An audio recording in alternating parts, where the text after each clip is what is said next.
Can someone tell me if you're able to see my screen?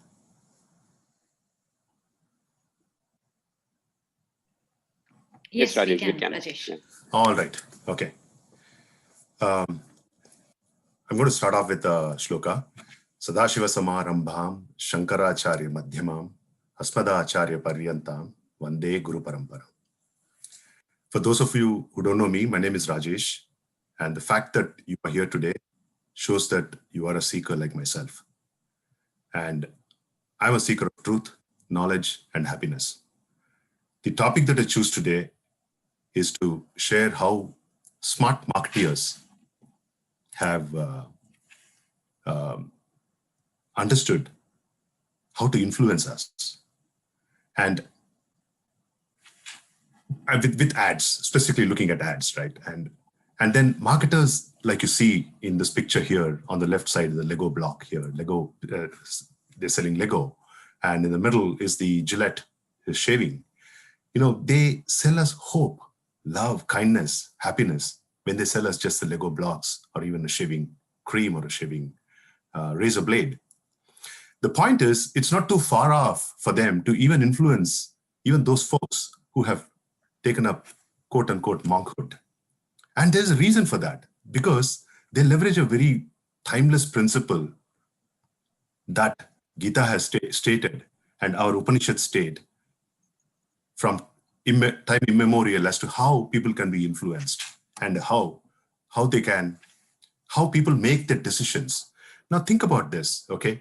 Touch your heart and ask yourself, okay, what are, of all the major decisions that we have taken in our lives, let's say, buying a home or choice of career that we have taken, or let's say the choice of a partner itself, life partner, or even having children, how much of it was emotional or rational?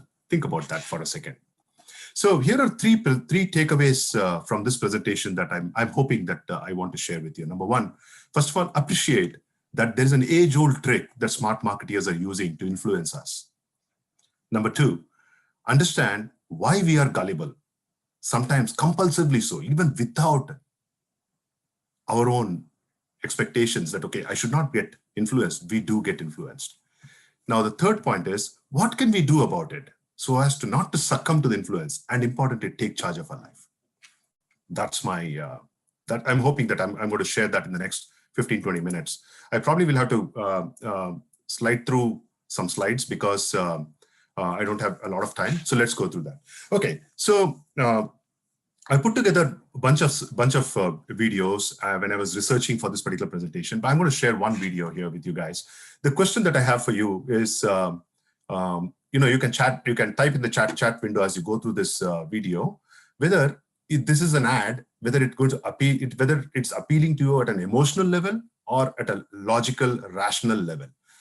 You can just type out to say emotional or logical, and you don't have a choice. You cannot say either or none or whatever. Whatever is the closest, you try to do that. So I'm going to play this video for you guys.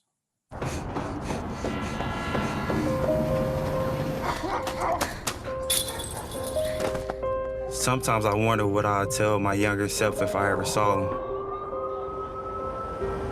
I'd tell him, Josh, it's going to be hard growing up homeless.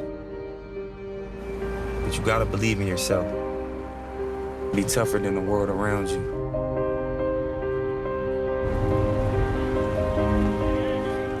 In that field, that's your proving ground. Push yourself to be someone. And I promise someday, you will.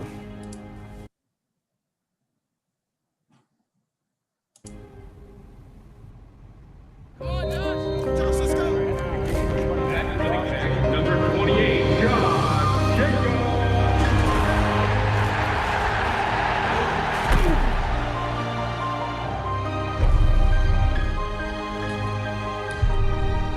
So it's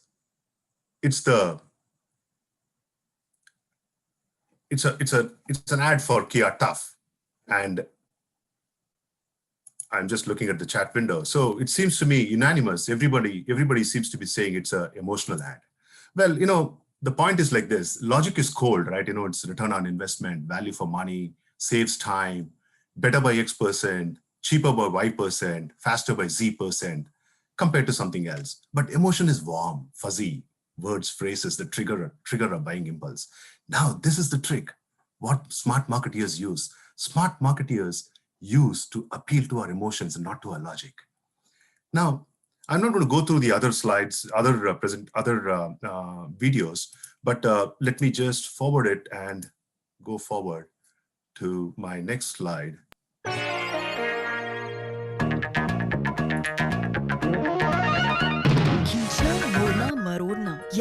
All right. Like what you experienced in that short ad, the verdict is very simple. Okay. Most of the ads appeal to our emotions and not to logic. In fact, Inc. magazine says that 95% of the ads are emotional, and it's only the emotional ads that appeal to most people. Even Psychology Today confirms today.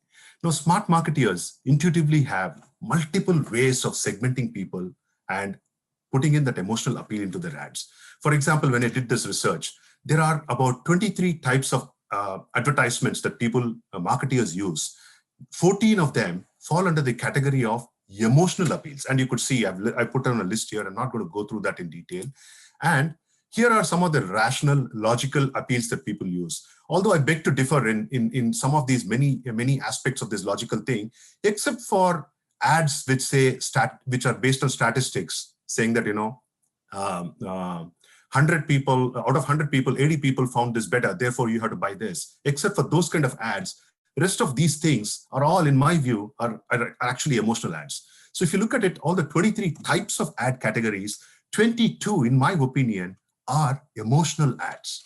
And that's exactly the thing. And there's nothing wrong. It's absolutely marketers have every right to influence us because that's their job. They do it. It's unethical. But do we know why we fall for ads that appeal to emotions? I thought, okay, maybe, this is all academic research. Let me also talk to my friends and understand from them what exactly appeals to them in an ad, right? And the kind of people that I talk to are, people with the demographics of 40 to 50 kind of age group. It's pretty interesting. One of them actually says, "Alas, foolish me still dreamily uses Axe Deo in anticipation." Basically, what it means is it's an emotional thing, right? And it's very clear. Axe appeals to our emotion, for example. Okay. Now, the question that we want to ask is why. So here is what Gita's insights on the working of mind is. I'm going to chant this sloka. While I chant this, I want to encourage you to read what is written here, and then we can discuss that. Dhyayato vishayan pumsaha sangasteshu pajayate sangat sanjayate kamaha kamat krodho bijayate krodhat udbhavati sammohaha sammohat smruti vibhramaha smruti bhramshat buddhinashaha buddhinashat pranashyati. So what it says is that there are objects and experiences in the external world that we all want for whatever reason, for our needs, for our wants, we want to acquire them. The concept of window shopping, for example, is something that the marketing guys have introduced because they first want to trigger that interest of awareness of products. And once that awareness is there, over a period of time, the mind will start going in there. So think about how many people go to, let's say, a shopping mall just to look around. And after they come back with maybe 20 things in their mind, saying that, hey, maybe I would need all these 20 things. And over a period of time, maybe not all the 20 things they would be interested in, but maybe 2 or 3 or 1 would be interested. They'll go back again, that flashy iPhone, or maybe the flashy headsets, what they want to buy. Over a period of time, when they start thinking about that particular object, what happens is an attachment to that particular object develops. Mind you, I'm using this word called attachment, okay? It's happening in the mind. I would want that. Why would I want that? Oh, if I want this, if I get this, my life will change like this for better. And then keep thinking. And over a period of time, that attachment becomes stronger. Just as, multiple small rivers and streams, they keep joining in. And when they join in, the force of the river becomes so huge, right, that you cannot stop it. So there is going to be a point of time when that attachment happens, when you have to go and open up your wallet and you spend that money. That is a point when it says the desire for that particular object has grown so much that it's a force that you cannot stop it. Now, I'm using a very trivial example of buying objects and buying experiences like a travel vacation or whatever, but the same thing is applicable. Now, the point is applicable even for any sort of decision that we take to buy anything or to experience anything or to do something or even not to do something. It's a question of desire and how thick, how strong that particular desire is makes us to do the action. Now I will also talk about one thing about in this particular slide, which says that what if I don't get it? Okay, let's say that I love this I love this particular house that I'm hunting for a long time, and then people are outbidding, and the house has gone off to somebody else. Now what happens is suddenly, I'm jealous. I'm jealous of that person who's earning much more than what I am earning, that the guy is able to buy that house, but I'm not able to do it. Now, where does the jealousy, that emotion of jealousy come into me? The jealousy has come in because my desire to buy that particular place has been thwarted by somebody else who took it away from me. And now suddenly that desire has got converted into jealousy to that person. It could also get converted into anger, and we'll talk about that a little later. But then, like what Gita says, Gita goes on and says that, if you understand the human mind and how the human mind functions, it's easier for us to figure out why we fall into this trap of emotional attachment, developing this attachment to things and thinking about that in our mind, and what's the trap. Okay, so here's a simplified model, but I can assure you one thing. This is the perfected psychological model. The science today has still not yet evolved to this particular model. I'm pretty sure one day it is going to come there. But here is how we interact with our external world, right? There are 5 sense organs that we have: the powers of hearing, touch, sight, smell, and taste. Let's call it as a perceiver. And mind you, these are not the ears and nose and eyes and the tongue. Those are instruments. Those are like, let's say, the receptors at the end of it. But there's a power within us that we perceive this. And then once it perceives information that's coming in from the external world, it passes it on to an emotional mind of what we have. Now the mind says, okay, I like this, I don't like this. For example, somebody is saying something to me. Okay, the emotional mind, that part of my mind says, oh, I like this. Oh no, I think he's pulling my leg, or he's insulting me. It says likes and dislikes, but then it doesn't decide. It passes on to another chamber in our mind called as the intellectual mind, the rational mind, who decides. Okay, now the emotional mind says, the argument could be, okay, I like this particular object. I think, I will be more happier if I buy this. Okay, then the intellect mind says, okay, can I afford this? Can I do this? And then go ahead and give a decision back. Once it gives a decision back, then we go ahead and execute the particular decision. Now, that's not all. What happens is that we are also influenced in terms of what we like and what we don't like, and what we want and what we don't want, based on our past conditioning, past thinking, and past the subconscious desires that we have. Now, whether you believe in the theory of rebirth or not, it really doesn't matter. At the end of the day, whatever is your lifespan that you think about it right now, all those past experiences drive our likes and desires. Now, for people who believe in the theory of reincarnation, it is a deep iceberg of subconscious desires, tendencies, likes, dislikes, and conditioning that we all live with, that come from multiple births, few millions and millions of births that we have probably taken in our evolution towards perfection. Now, what's going to happen is this particular iceberg and this emotional mind and this sense organs, unfortunately, overrule the intellectual mind. And I can give you a beautiful example. I have a sweet tooth, and I keep using this example pretty much often when I talk about it, because it's very easy for people to resonate with. I have a sweet tooth, and I come from a family of diabetics. And the rational mind says, don't eat that second piece of chocolate. But what happens is my sense of taste overpowers my rational mind, and I end up eating the second piece of chocolate. Okay, now again it says, don't eat the third piece of chocolate. I can't stop myself because I've started liking that chocolate, that taste of chocolate. What happens is that this emotional mind and the sense organs has overtaken my intellectual mind. And unfortunately, this means I'm living a life of likes and dislikes where I have no control, no choice of what is there in this iceberg. I cannot figure out a way of melting this iceberg. And at the same time, I cannot figure out how to control my life.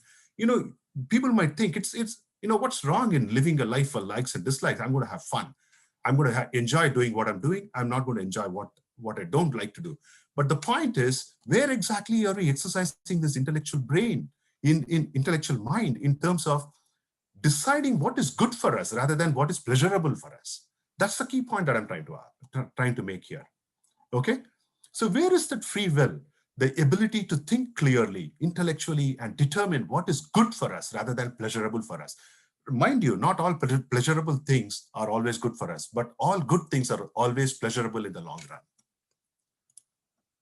Now,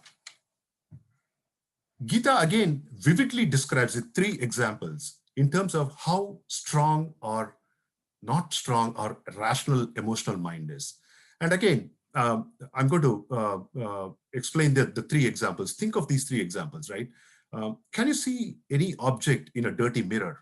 It's impossible to see an object in a dirty mirror because it's covered with so much of dirt, dust, and soot that you can't see. Likewise, when your rational mind is covered with the emotional mind and the sensory mind, perception mind, with your desires, your likes and dislikes, the rational mind can't think.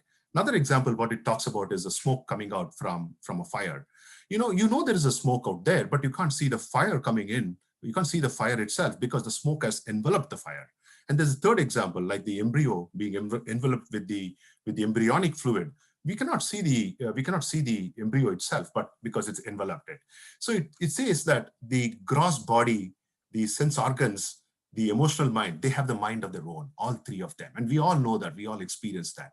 At the same time, there is somebody else inside which keeps on saying, some of us might call it like the consciousness, saying that, oh no, this is not good for me. I should not do this. I don't think this is the right thing to do. That inner voice, maybe, that's that intellect that's trying to tell you, but it's powerless enough in the sense organs and emotional mind which have overtaken us.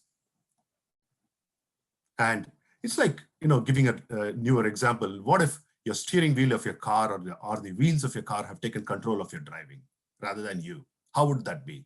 Think about, there are a lot of people from here and from the East Coast who drive in snow. And I struggle driving in snow because, I can't control the car anymore at that point of time. What's the simplest solution that the Gita recommends to us to not live a life of likes and dislikes? Mind you, Gita does not say don't have desires, okay? Gita is all Gita is saying is have legitimate desires. And it goes in and discusses a lot about what is legitimate desires. At the end of the day, you can't melt the iceberg today. Neither can you control the emotional mind. So what can you do about it? So Gita says, don't fight with where did this desire come from? How can I nip it in the bud? It's not possible for us to nip it in the bud because it's millions of years coming in. It's a legacy that we carry with us. But we can change the course of it. The way that we can change the course of it is, first of all, whatever that we want to do today or not want to do today, do it with the idea of the roles that you're executing. The roles across, if you take a piece of paper, you write down, you can come across at least 20 to 25 types of roles that you have. Role of a father, parent, child to your parents, or a spouse, colleague, neighbor, you can list down multiple roles that you have. Now start thinking deeply, okay, in these roles, what are my duties? It could be 1, 2, 3, it doesn't matter. What's my role towards my environment, for example, right? Keep asking those roles. And whether even if you don't like it or like it, if it is your role and if the job you have to do in that particular role, go ahead and do it, irrespective of whether you like it or you not like it. What happens is over a period of time, we start developing a little bit of resistance towards the influence of likes and dislikes on us. And now, over a period of time, when you start keep doing it over a period of time, think about it like this fashion, that huge iceberg. Think about it that you've started putting in some heat below that iceberg in the form of a flame, and that slowly that iceberg is melting. Now, what's happening is when it starts melting, it's becoming homogeneous with the rest of the water around over a period of time. Now, that homogeneity of water is what is the happiness that it'll start manifesting within ourselves. This is what they call it if you want to remember 3 words from this particular slide, that's number 1, which is Ishvara Arpana Buddhi. Basically, if you believe in the concept of God, just say, whether I like it or I don't like it, I'm going to do it for him or her or it, whatever it is. Okay. If you don't believe in the concept of God, you say, I think it makes sense. If I need to bring back my logical, emotional mind into control to control my life, I need to somehow figure out how to reduce the likes in influences. So I give credence to that and I say, I am going to do it, come what may, right? That is Ishvara Arpana Buddhi. Then Ishvara Prasada Buddhi. The second thing is, at the end of the day, we can put in 100% of our efforts, but, there are so many factors beyond our efforts that would control the results of outcome of what we would do. It's very simple.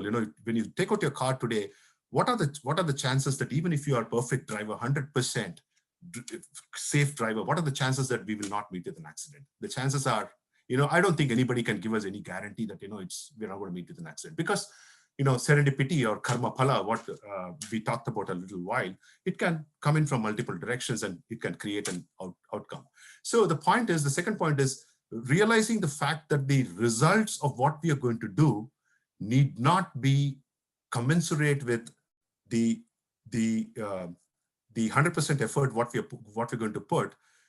We have to let go of the attachment of results. Not that I'm not saying that don't expect the results what you want to get, okay?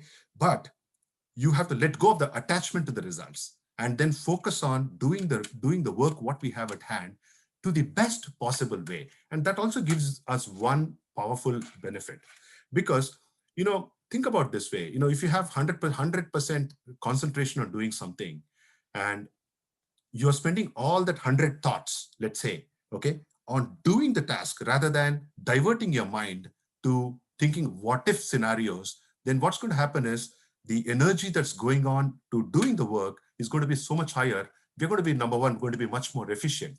And number 2, our self-esteem itself will increase, because you're no longer measuring yourself by what the outcome is going to be, but by the work that you're putting in and the quality of work that you're putting into it. Now, if you ask me, what is the final Gita's take on how do you do mind management? And I'm going to tie it back to the marketing in a little while. Okay, basically, Gita says, cut your selfish desires with a weapon of detachment. So what is selfish desires? And we talked about, desire, and I gave you an example of how a desire can become jealousy or anger. So what Gita says is that there are 6 ways the hidden desires can manifest in our day-to-day life, okay? And these are the 6 ways, okay? Anger, greed, jealousy, pride, and delusion. I'm not going to go into details of that. And if you want to remember in a short acronym, I love this acronym, 2KLM3, okay? Kama, Krodha, Moha, Mada, Lobha, and Matsarya. You remember this. As long as we are consciously managing 2KLM3 in our lives, then slowly and steadily, the rational mind will start coming up in our lives. And they start determining how we're going to take our decisions. And when the rational mind starts coming up, then we start questioning, okay, what is the purpose in my life? Okay, is what I'm seeing, is it real? Is it not real? Then it'll become a little bit more clearer for us. Now, with that, I'm going to go back and tie it back to the first story that we talked about it, right? So even, it's the weapon of detachment, you have to understand this a little bit more carefully. What it means is that, if one desires something, let's say they want to buy a home or buy an iPhone, the latest gadget or whatever, if that desire has come in, the point is you cannot stop it. It has to go. we have to do it, right? But if we are not able to get what we want, and if you're carrying that in our mind, that, okay, I'm not able to get it, or I have to get it, then that is that particular attachment that's developing, and that we need to cut with the weapon of detachment. Now, I'm going to tell you a small story about two monks and a woman. It's a Zen story. I'm pretty sure that many of you know it, but it's good to revise the story. So there were these two monks who went to the bank of a river, and they saw a woman who was struggling to cross the river. And of course, the master, he asked her, and she said, I have to cross the river. The master just picked her up and then crossed the river and left her, and they started walking. The disciple asked the master. He was first of all aghast. Hey, you are a master, and how do you go touch a woman? And how do you carry her? And then the monk says, I already left that woman behind. Why are you still carrying that woman? So with that, I want to say thank you so much for this opportunity. And I'd love to get any questions if you guys have.